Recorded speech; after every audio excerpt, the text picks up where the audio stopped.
on the topic of SAP Master Data Governance for Infrastructure Networks. Our presenter today is Jim Charbonneau, presenting this morning live from New York. I am Lisa Cerisi. I am in charge of marketing here at Utopia, and I will be here to take any of your questions. If you have any questions, please type those into the questions box, and I will be able to answer those for you. And then if you have any questions about the presentation, we will handle those at the end of the presentation. So thank you, and take it away, Jim. Good morning, everyone. And as Lisa said, we're live from New York. I'm working out of the Upper Manhattan offices of SAP here this morning, so welcome. It's a little overcast here. It's been a little cold and overcast, but I hope that this webcast on infrastructure networks will brighten your day. Anyway, thank you for coming. Disclaimer. What is an infrastructure network and what are its data challenges? Walking the streets of New York is no greater reminder of what an infrastructure network is as you walk through traffic gridlock and you feel the vibration of subway trains under your feet. The concept of networks applies to everything we do. I think we take for granted that road networks or roads and highways are networks, but we certainly understand when our power grid goes down or when our cell phone networks aren't working. We're certainly very aware that we're all part of a larger thing called a network. Today's discussion will be around the master data needs for infrastructure networks or asset owners that are in highway infrastructure, pipelines, railways, the power grid industry, things like that, largely because infrastructure networks behave and are uniquely different than traditional asset or functional location asset structures that are purposely built with parent-child relationships that give you a nice cascading functional location equipment structures when you're looking at your equipment. So linear infrastructures, as we know, are quite different in a 2D world. So they really are segments connected and distributed across a vast or a local network. In the diagram on the presentation on the left, you can see this is a electrified rail line. And if you were to send a worker out to that rail line and said, you know, look for insulator 2101 on pole 14, you know, where would they go? So in traditional parent hierarchies, you know, it's quite easy to pinpoint and find the piece of equipment that you're looking for. Not so much for linear networks. So this is a really interesting picture, and it's a real life reality. This electrified line has hundreds of components and a piece of equipment to it, and finding which insulator is defective or servicing is really important. Is it on the right track, left track? Is it a sensor or resistor that's to the to the side of the track, or is it one that's 15 feet elevated from the ground? Things like that. So distributed assets within linear networks need crisp and clear both linear attribution and geospatial attribution. Master data, in my mind, is the root of all evil. And if you've run crews and dispatched people, I was in the railway industry for many years, you know, sending people out to track structures and to repair switches is not as intuitive as it looks or sounds. So making sure that we had linear attribution and location of functional location equipment data that was very accurate was really important, not just to send them on that single piece of work, but to plan routes and get them into patterns of work that were useful. So the focus on delivering high quality, timely, linear data is really important. And though linear as a product has been in the SAP line for many years, only recently has the SAP Master Data Governance applications been extended both to the EAM or plant maintenance module, but just recently we released the linear version of SAP Master Data Governance. So this discussion is really around what is master data, what are its opportunities, and what are its challenges. creating a linear reference is really important. Getting it right and understanding that there's a relationship between linear and geospatial data is key, but even more importantly is putting governance around it, because there's a lot of useful information there that's really important to decision makers and repair crews in our businesses, and it's really important to get that data right. So the concepts of mastering linear data has its value in every aspect of our business. The linear master data, again, in a segmented worm or A to B to C sort of segmentation configuration, it's really critical to identify where along the line, whether it's a power line or road network, or in the case of railways, mile markers and things like that. But the linear attribution provides the opportunity to not just identify a location there, but also when you get there. When you're at that specific location, that might also be a geospatial coordinate using a mapping tool or Garmin or some sort of geospatial tool. Now that I'm here, I know I'm here, but what is here from an equipment structure perspective? So examples of those types of equipment structures that we're looking for are traffic sensors in a road network, a train control sensor on a rail line, flood control valve somewhere in a water system pipeline, on a transformer, where are we on the grid, and more recently we experienced a couple gas leakages and explosions. It was really important to find out from a leak detection perspective where vulnerability is in our gas network. So in the graphic we see on the screen today, we're depicting a road network, and the linear attribution are all these different measurements. So there's a distance from the light to the signal, and the signal is also 4.75 meters from the ground. So this is the type of data that will be captured in your linear features. This is an example of a typical IHO1 functional location equipment structure from SAP Plant Maintenance, and you can see that this is a gas plant with pipeline in it.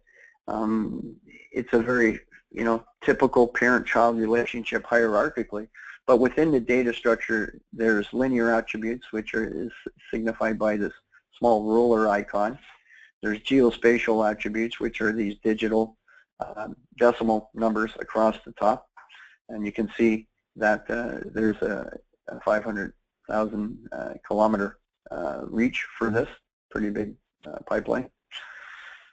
Multi-level functional location structure, so you've got parent and child relationships at the flock level, and later you'll see that we've got linear categories. So linear equipments that are deemed linear, again, carry our L-type category equipments, and again, the icon in SAP is the ruler. And last but not least, down through the structure is our bill of materials. So this is, again, while this is not depicted linear, there's a lot of linear attribution and geospatial data in here that we need to deal with. This is a typical geospatial view. A lot of us in the industry, one of my colleagues is famous for saying that linear and geospatial is an and proposition, and that's absolutely true. Many of us have used geospatial tools, Google Map, Small World, Esri products, to map and find things around the globe in terms of our equipment and our assets, and we've plotted these along the way. But it's really important to associate linear attribution and geospatial. So it is an and proposition. Geospatial will tell you where you are at a pin drop, but the linear attribution will tell you what's there and why it's there. So in the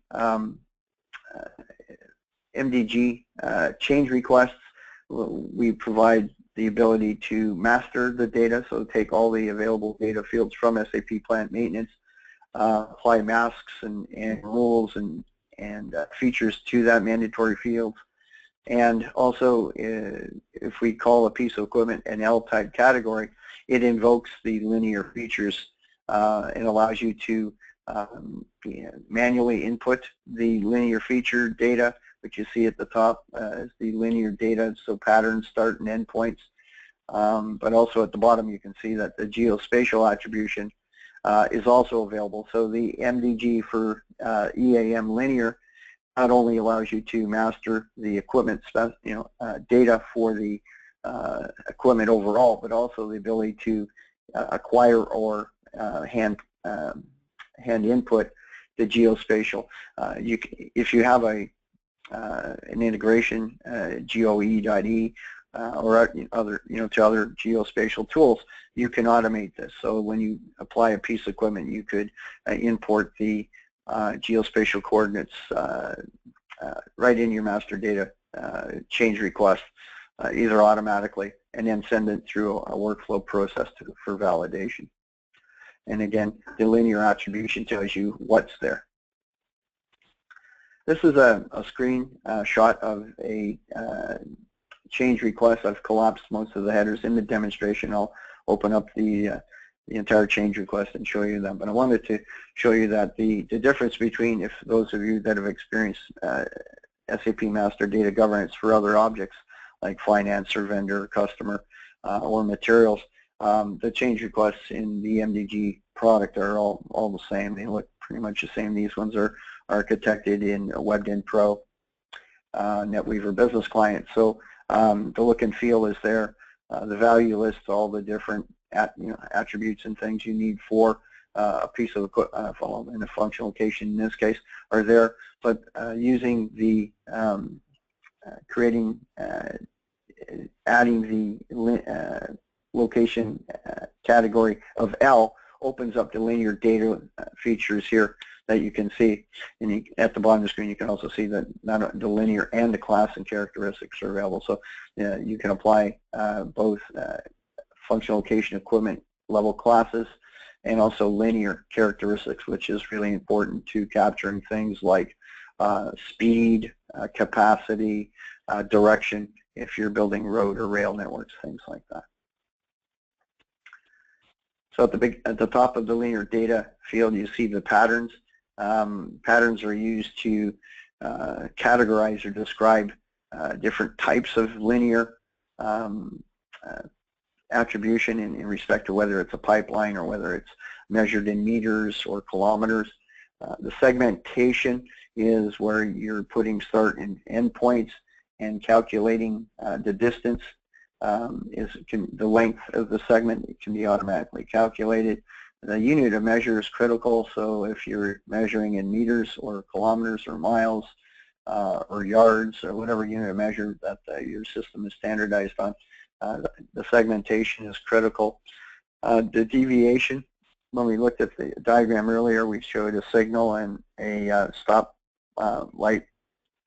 So the deviation is basically the offset. So the signal was actually to the right of the roadway by a couple meters, and that the light fixture itself would have been at the Z coordinate 15 feet up. So the ability to manage offset and for vertical and perpendicular and adjacent structures is really key, and it's available to you here in the master data screen.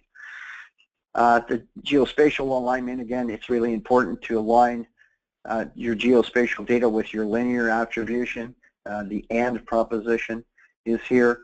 So in this particular view, we're expressing the geo information in the degree, minute, second format, but in behind the UI, that data was actually acquired in the XYZ format. So you can configure the UI to display either or both, and the input could be either degree, minute, second, or if you're automating it from a geospatial tool, that would probably come in an XY coordinate.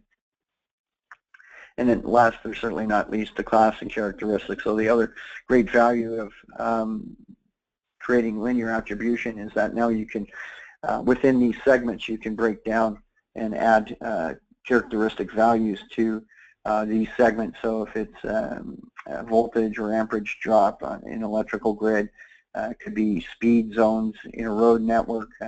The same would apply for rail networks. So whether it's electrified or non-electrified, or the capacity of the rail network within that segment. These characteristic values are really important, and then you can search on them. And if you add it to your data structure and your topology, linear is tremendously valuable, not just only for finding the equipments, but also developing linear based work plans and task lists. So what do infrastructure owners really want in master data? Establishing and maintain one choose everywhere. So if you're going to centralize your data governance, it's really important to, again, if you're using the MDG product, it enables you to centralize and control the access to the create functions and the update functions within SAP, so that you really can control who's adding data, who's updating and sending delete flags on different components in your plant maintenance objects. So doing that is critical to, number one, attaining data quality, and secondly, sustaining that quality. In service industries, I mean, networks, infrastructure networks are critical, and in almost in every case, an infrastructure network provides a service to you and I.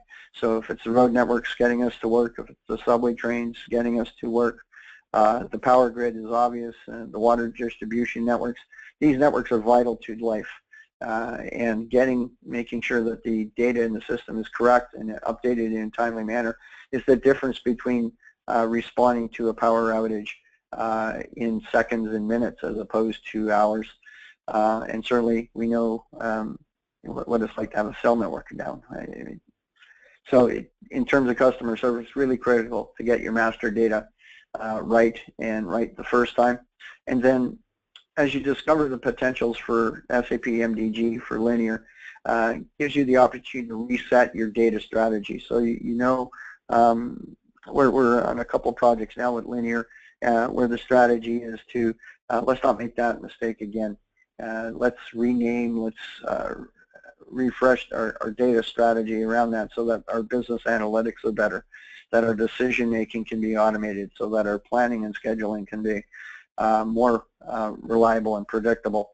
And then really, I think in today's age, you're seeing the Internet of Things, really bringing data to the surface. So visibility, transparency, the data governance piece of the MDG project is really key to identifying who changed what, where, and when, and more importantly, why did they make that change. The MDG Master Data Governance product is part of a larger solution set within the SAP solution architecture. It sits to the right, you can see in the asset network under the asset information governance area, and more specifically from a technical enabler, it's part of the Enterprise Information Management solution stack. Within the SAP Enterprise Information Solution Stack, there are a number of products that are really important. The SAP Data Service drives data quality. It's the integration piece, so when you're trying to connect the geospatial system to SAP, or you have a configuration database with critical linear attribution data sitting within your solution architecture, data services is critical to bringing in and transforming that data for use within your SAP plant maintenance module. The SAP document for open text, now that we're mastering not just data, but we're mastering documentation. So whenever we have commission a new road or a new rail network or a new pipeline, there's a lot of vendor data that's coming over in structured and unstructured data, like documentation, some electronics, things like that. So we're using different products like the open text document, extended ECM to the lower right to master documents in the same way that we master data. The SAP Information Lifecycle Management and Information Steward are data quality tools that allow you to run analytics and develop KPIs around your data quality. So when you implement a product like MDG, it gives you the opportunity to develop business rules and enforce them.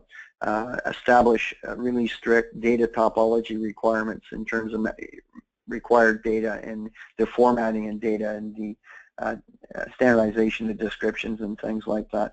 So in order to enforce that, the MDG uses tools like the SAP BRF, Business Rule Framework Plus, to extend business rules within SAP to do that. So these are all valuable products within the Enterprise Information Solution Suite that give you the opportunity to put a solid framework around your master data, and particularly in linear, get it right the first time and sustain it. This is just a different view, a little bit more technical view of the asset information solutions on the left. NetWeaver Business Client is the default viewer that the MDG products are developed in, but they'll be coming to you soon in Fiori. I think there are some instances where other MDG applications have been part of personas, but right now we're looking at NetWeaver Business Client as the predominant UI for the SAP MDG. And technically, the MDG products within a core wrapped around, it's available for ERP6 or ECC. It's currently available for SAP HANA for those of you that are moving or currently on HANA. So the MDG product line is available for HANA. The MDG product line's been around for about 8 years. It's now that the MDM server has been sort of sunset. The MDG product is the replacement strategy for MDM, and within it is workflow, staging, validation. It leverages the existing rules and permissions within your ERP structure. So SAP MDG is really, it is technically a solution extension. It sits right on top of your solution architecture. So it behaves and acts and extends your SAP plant maintenance module. And in this diagram, you can see there's customer, vendor, finance, materials, and Utopia is the solution architect and designer of the EAM MDG. So once you have the master data governance processes and configurations and technical architecture all established, you can identify, not only master the data within your SAP plant maintenance modules, but also to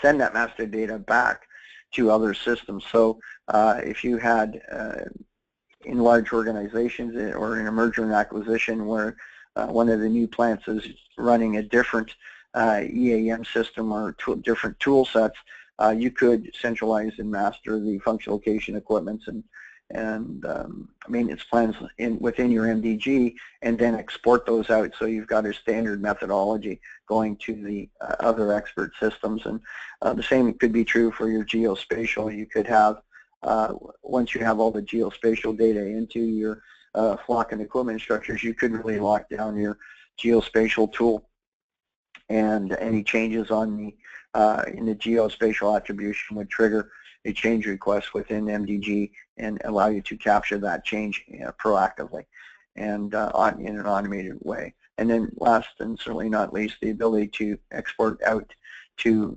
again, other systems. It could be maintenance reliability systems, so if there's been an equipment configuration or you've commissioned a new plant or new segment in your infrastructure network, then porting over, bringing over those standard descriptions, equipment, flock structures from your SAP into your expert system would be the way to go, as opposed to nowadays where if it's commissioned, we build it out in an offline tool and then figure out how to do it in SAP later. So the governance SAP MDG gives you the opportunity to reinvent and, as we saw earlier, refresh your data strategy in respect to not just only SAP plant maintenance, but all the things that are connected to it. In terms of the MDG screens, the current versions are available for asset objects like equipment, functional location, and MRO bombs. The types of processing that you can do single objects. So what you do is when you implement MDG, you're really taking the IEO1 and one and two features away from the user community. You're basically saying you can't create or update data any longer. You have to go through this change request. So that change request is really a work order for data. Coming from the maintenance plants, it's really a work order for data. So in this case, you could create a single object saying, I need additional data, or I want to create a new equipment. You can use the single object processing to do that. On the right-hand side, you can see there's a number of different functions there.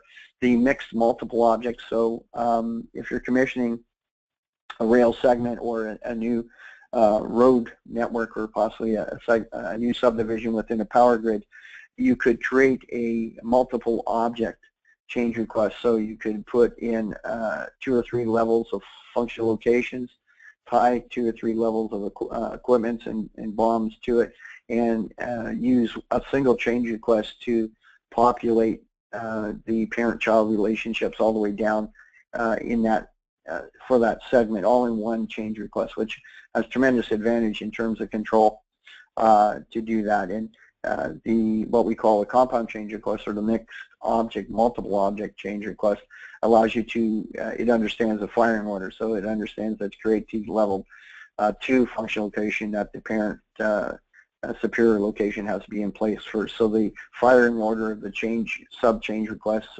if you may, is programmed in it, and it's a very useful method.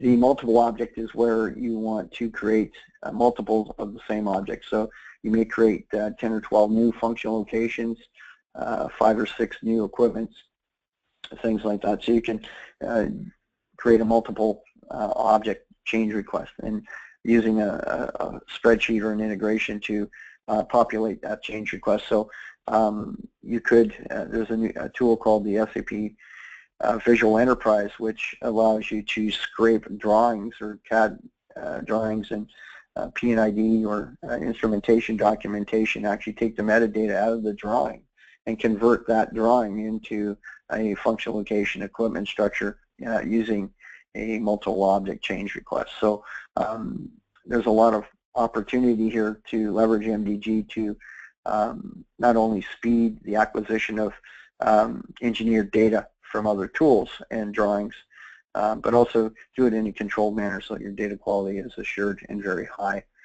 And the mass change feature allows you to conduct multiple field changes. So you could run a query or search for a segment of linear equipments, and then change the attribution, a common data field, many of them, can do 6 or 7 data changes across all those objects all in one shot. So in terms of if you've got an email or a compliance order that you need to update and change information across certain pieces of equipment or functional locations, you can do that very quickly and do it in a controlled manner, and using the workflow, make sure that those changes pass through the hands and eyes of experts in your business. And this is a list of the objects that are available for the SAP MDG for EAM. Our current release has equivalent functional location, bill of materials, and linear. And by year end, we will have the work objects like task lists, maintenance plans, items, equipment bombs, and measurement points as well. The linear version of the MDG has currently the equipment functional location attribution for linear, but also coming by the end of the year, we're going to have maintenance plans, items, and measurement points, so that you can actually create linear referenced work objects. In terms of how the infrastructure master data governance process actually works, this is a quick mapping. I wanted to, before we get into the demo, show you how that would work. So change requests, again, are work orders for data, come from a few different places.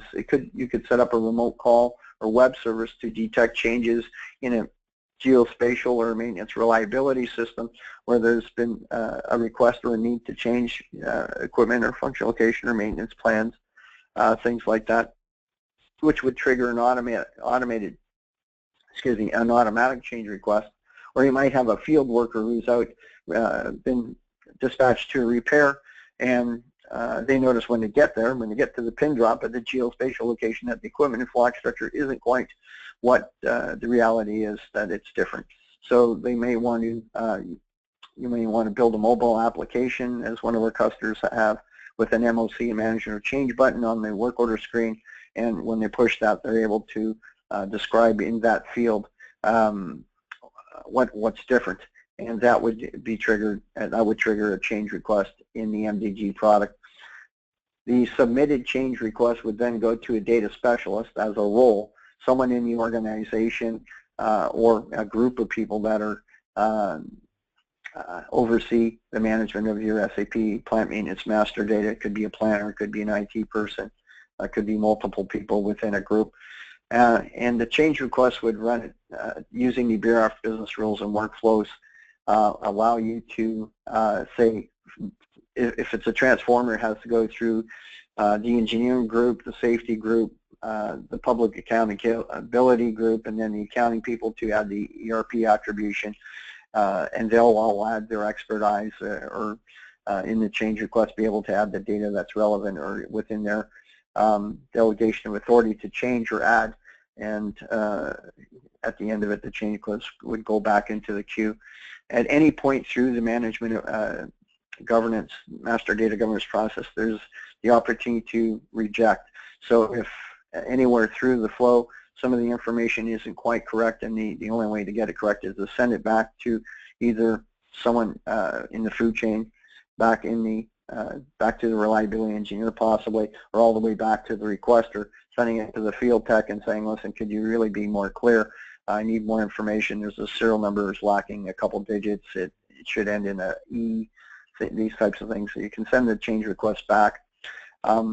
In the diagram, you can see the cellular phone and the email icons. Everywhere through the business process, you can trigger messaging, which says, tells the reliability people that there are change requests in the queue requiring your attention, or possibly that a change has been made on a piece of equipment under your oversight in your area of responsibility, and that this data has been successfully changed or it's been rejected. So the messaging is a key way to develop escalation processes that are consistent with your standard operating procedures. So if a data change is not activated within 2 hours of commissioning a system, which might impact billing on a grid or the traffic signal sequencing in a road network, these types of things, you can set up parameters around the messaging that escalates a change request based on criticality and time, dwell time, and things like that. So again, the MDG gives you a framework from which to build better compliance and better governance. And certainly once the change request or work order for data is complete, or the finalized processing action sends it to an approver. And again, the approver has the ability to reject, or because they don't have edit rights from a Sarbanes-Oxley perspective, the approver would not be able to change anything. They can reject it or send a revision request up the chain and have that happen. And then finally, once it's approved, the approver would approve and activate the change request, and it would write the record to the SAP plant maintenance module. Now, the configuration for MDG, you can have it in hub mode, where it's centralized and sits on top of a single or multiple instance solution architecture, and then it updates, from a batch or timing perspective. So depending on your network capabilities, your IT processes, your management of change methodologies, you may want to do a hub mode sort of offline approach to your data governance, or you can have a code-dependent situation where once a change request is approved, it writes directly to ECC in real time, and the record is changed, and off we go. Lisa, I'll take a couple questions before I dive into the demonstration, or if there's none, I'll just continue on. Can you see if there's any questions, please?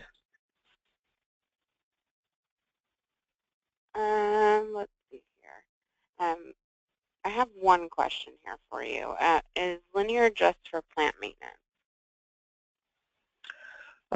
Yes. So the MDG for EAM is very specifically architected for the plant maintenance objects.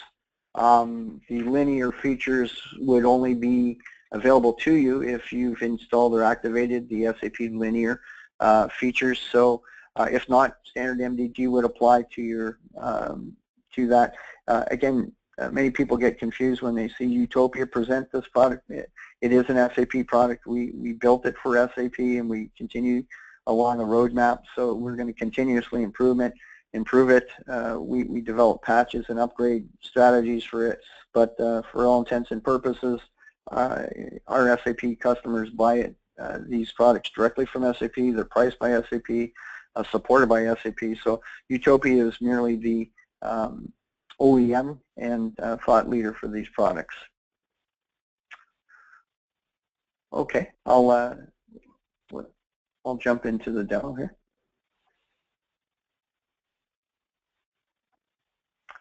Okay, so you can see that we've got, I'll just start here. This is a change request. An interesting feature to the change request, like a good work order, there's header information. So you can, I'll have to refresh this. I may have timed out.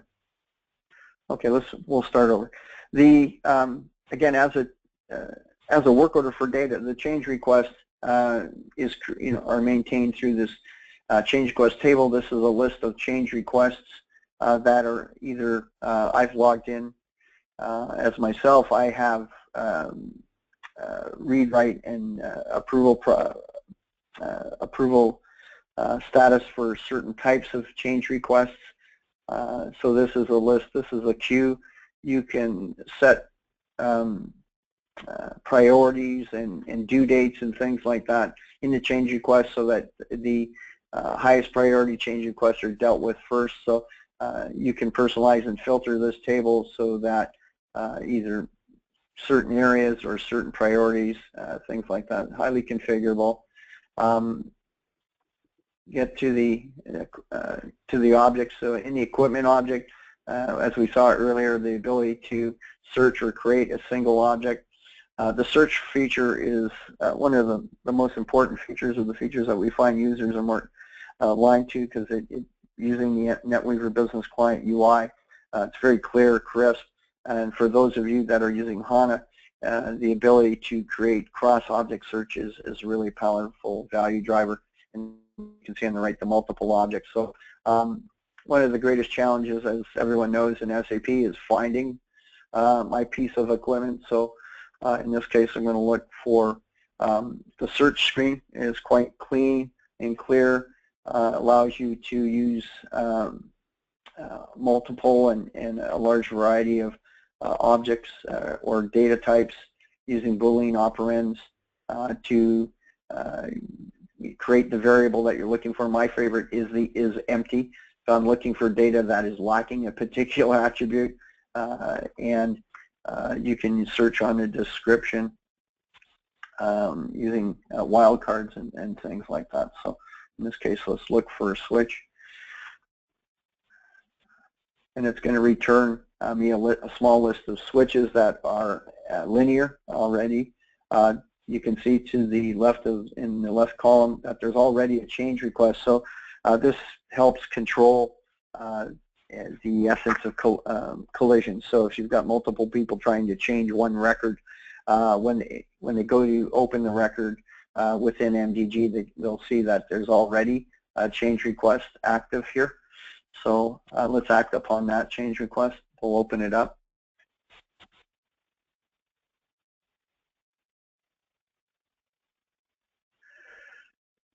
So this is a change request. I'm going to, it's already been saved, but I can edit it. In the header, the change request header is really, really powerful. It gives you the ability to describe what it is. The most common way of managing data changes to create an email, put a yellow sticky, staple it, and hand it to somebody. So it takes the information is all centralized, so you can put in you put in a description. It's actually mandatory. You can establish a due date, and you can establish reason codes if within. You can actually customize those. So the header is really the MDG part of the solution. You can add notes, so you could create a new note, cut and paste an email. So if it was the data change that you're proposing is as the result of a revision to an SOP or an instruction or compliance order or some information you got from a vendor, things like that, you can add a note so that you're really keeping all the facts available to everybody that is using, will have the opportunity or need to work this change request. You can also attach documents. You could attach a file. It could be an MDS sheet, could be a quality control sheet that came up from the QA or the engineering team in respect to commissioning a system and things like that. So all the facts that you need can be at your fingertips in the change request header. Again, the UI, you can collapse those things. The fields you see on the screen are all the available data elements for a piece of equipment. This data is coming to you through your ECC or HANA box.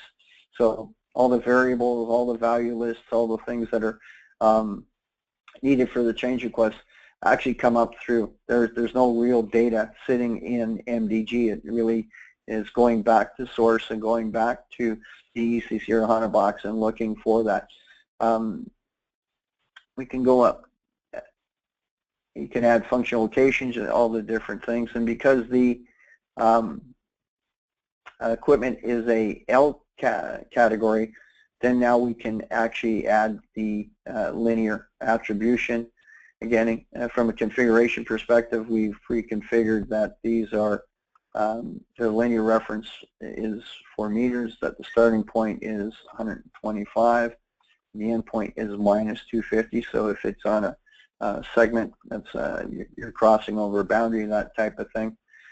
Using the check button imposes all the business rules and edit masking and all the different data formats that we've applied. If you're non-compliant, if there's any deviation from the required data topology quality that's imposed on this piece of equipment, the error message will pop up. There's different types of error messages. There are alerts and warnings. Alerts are basically a heads up that what you're trying to do or the data element that's missing is required but not mandatory. Warnings are messages where it's that you have to correct that. If for example, the unit measure is mandatory required, we could have seen that by either the field having an asterisk beside it or letting the error message tell us that it's wrong. Again, so we can, using the check button, applies all the business rules and that we need. And in this case, you can see that there's no errors found, but also that the linear attribution wasn't, or the geospatial attribution wasn't made mandatory. So if you're running a very tight ship and you apply the business rules that everything must have geospatial and linear data, then you would get an error message saying that the data that you have is incomplete. And so we're working in the northern hemisphere here. So anyway, we can put that data in there and the time zone. So if you were to develop an offset, again, it could be longitudinal, it could be perpendicular, or as in the case of a Z height, that would be vertical and things like that. So we'll run the check again, see if our data is complete. Indeed it is. So what the next process is that we want to send this change request through the process flow that we saw earlier. So we have the options to either submit that request or withdraw that request. In this case, we're going to submit, and that the change request has now been created and there are no errors found. So now, once the submission goes to the master data specialist or the data steward, I'm going to play the steward role now, and I have the let me just jump back to this. So what it's going to do is tell me that I don't have edit rights actually for that particular change request because it was an equipment class. And let me find that change request again.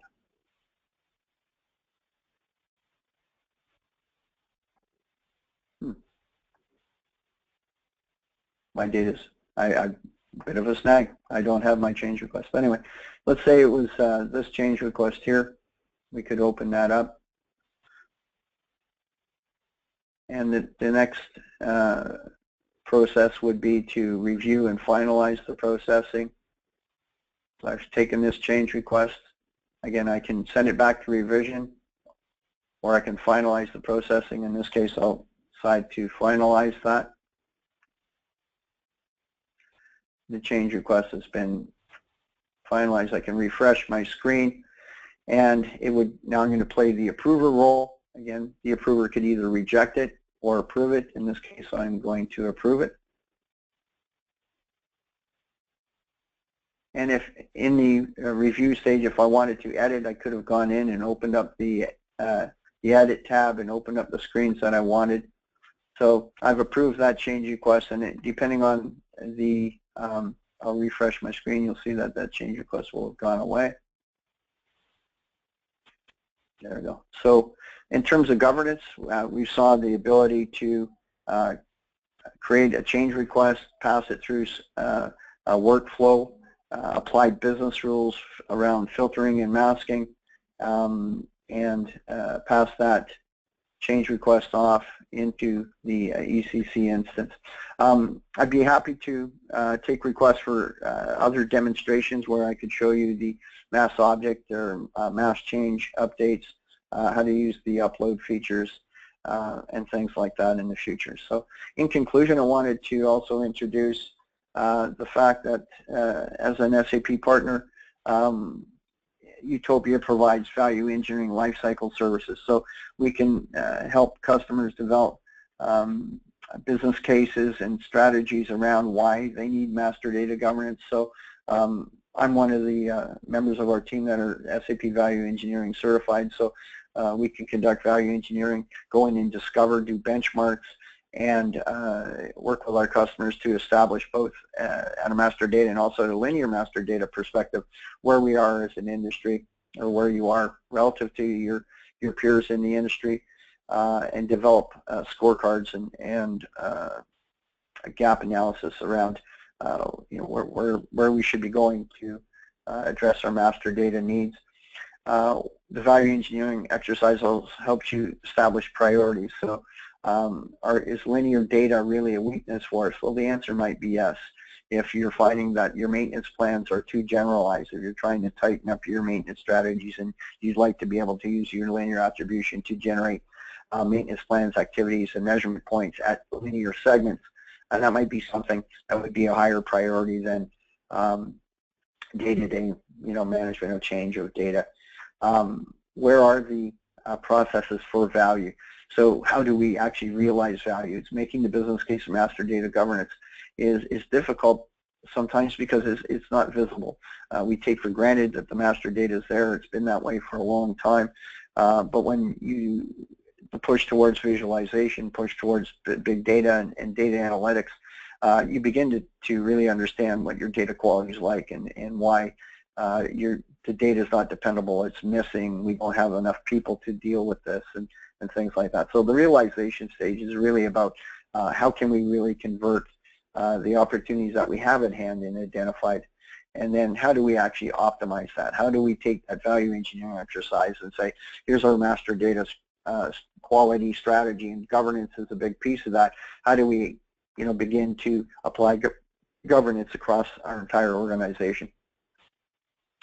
So in summary, some of the benefits of the SAP MDG for EAM linear solution is, number one, the ability to improve field decision support, routing, and crew. I think that's the most obvious if you're doing dispatching or managing field-based teams.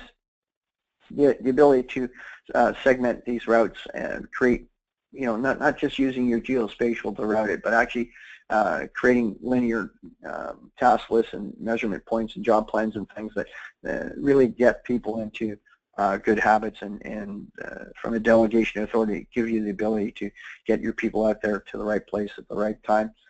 Congruency between your expert systems to enable automation. So if you set up a MDG and a GOE integration with your MDG to your geospatial tools, many are your centralized mapping systems and things like that, you can make sure that your geospatial, your linear is solid and the AND proposition stands strongly before you.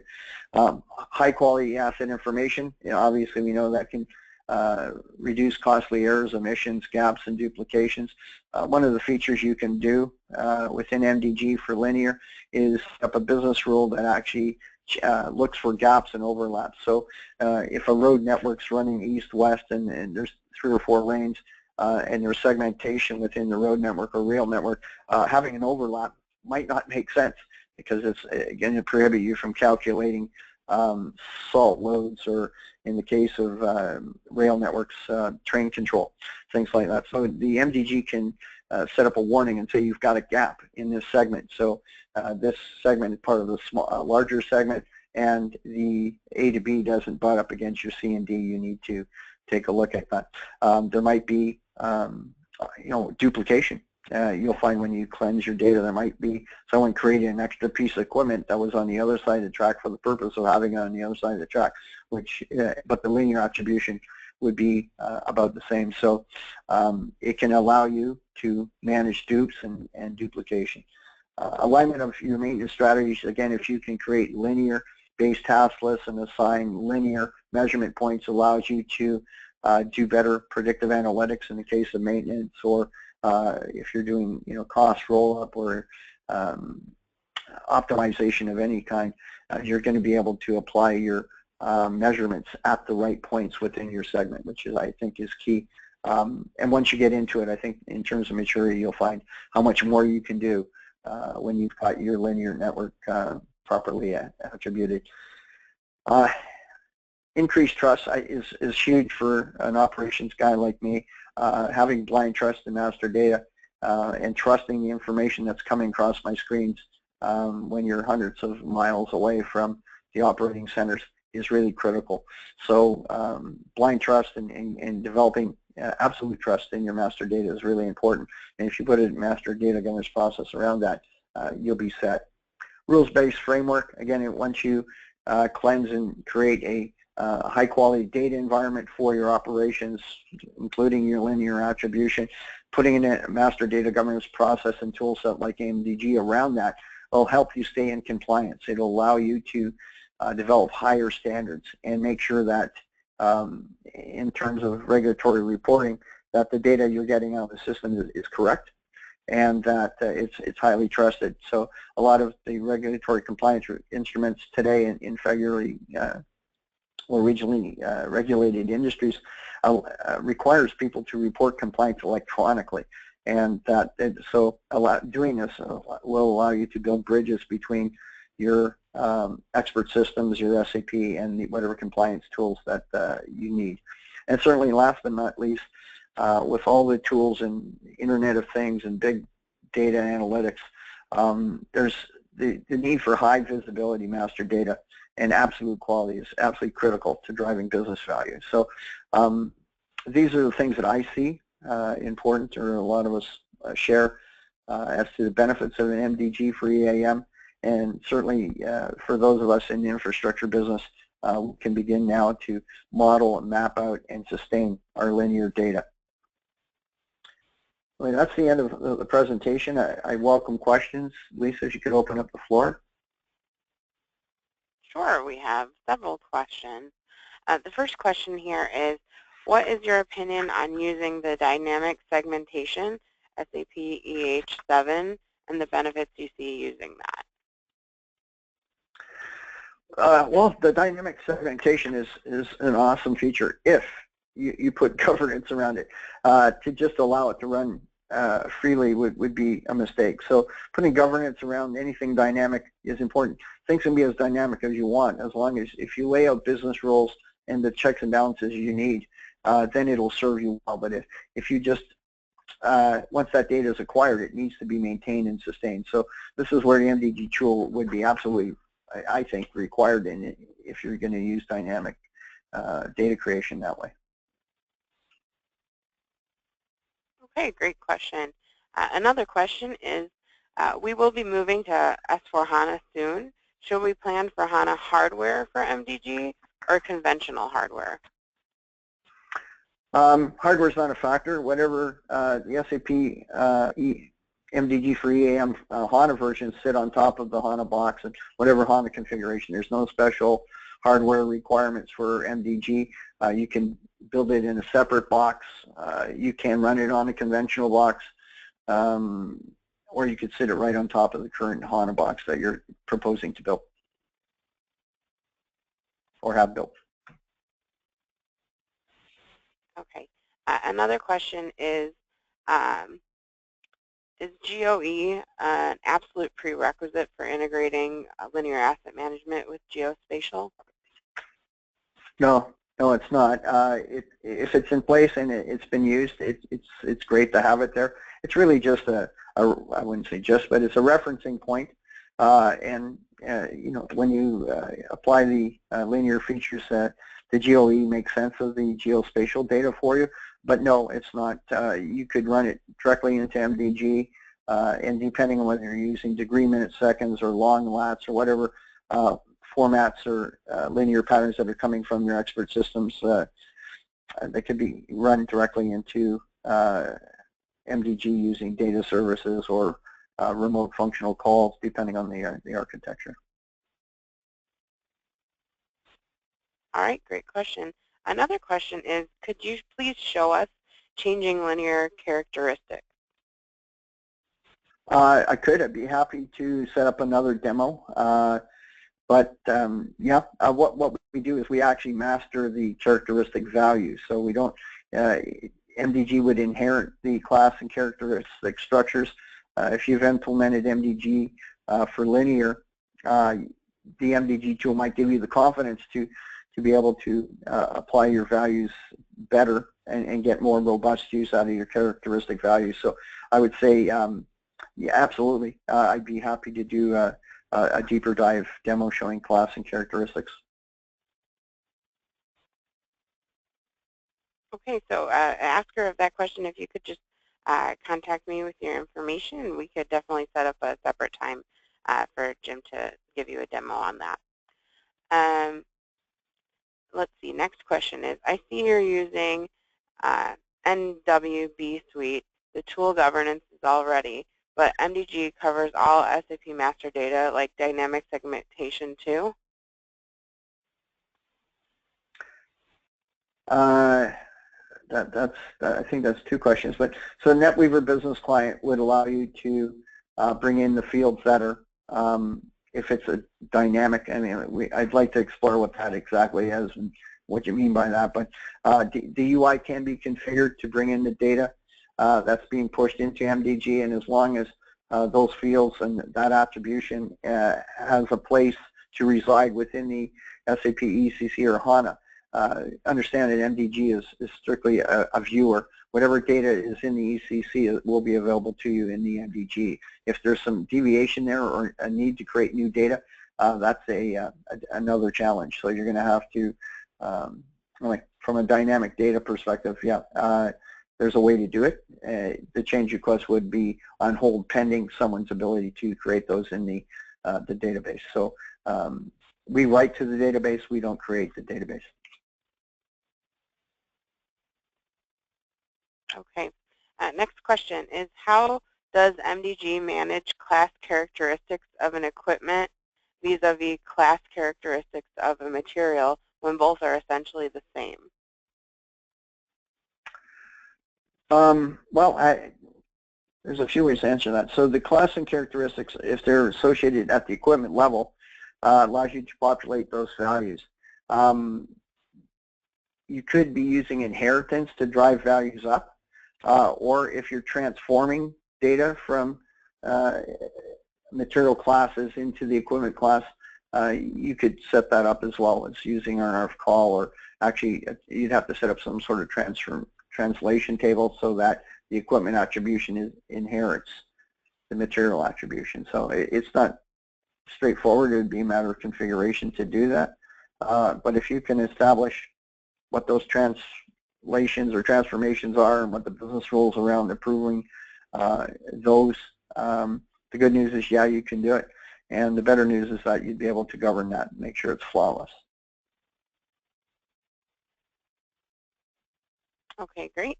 Next question is, how do the linear asset looks on the screen after MDG has been configured? Well, that's a great question. So what the MDG is a NetWeaver Business Client Viewer. We're coming out with newer versions of MDG that have, there's been a request for linear viewers. So it doesn't view it any differently. Again, it's just a data governance tool, so you can pull up the change request. But there's been requests for us to create linear viewers, and I've architected and sketched out what that would look like. It's a requirement. There are linear viewers in SAP, and I think they can be improved upon. So the answers in the future, yeah, we'll be looking at UIs that better depict your linear attribution. So I've got some drafts and some ideas on that. So I'd certainly welcome your input into what the ideal linear viewer would look for you. Again, there's ways to do this, I think, but the new Fiori platform and the focus on usability, we're definitely going to need to get there one day. All right, I don't have any further questions, so if you do have any, please send it in soon. Otherwise, if there are no questions, then I believe we'll wrap up. Thank you for your time today, everyone. Good day. Thank you, everyone, for joining, and those that have requested a separate meeting, we will contact you. Thanks again for joining us.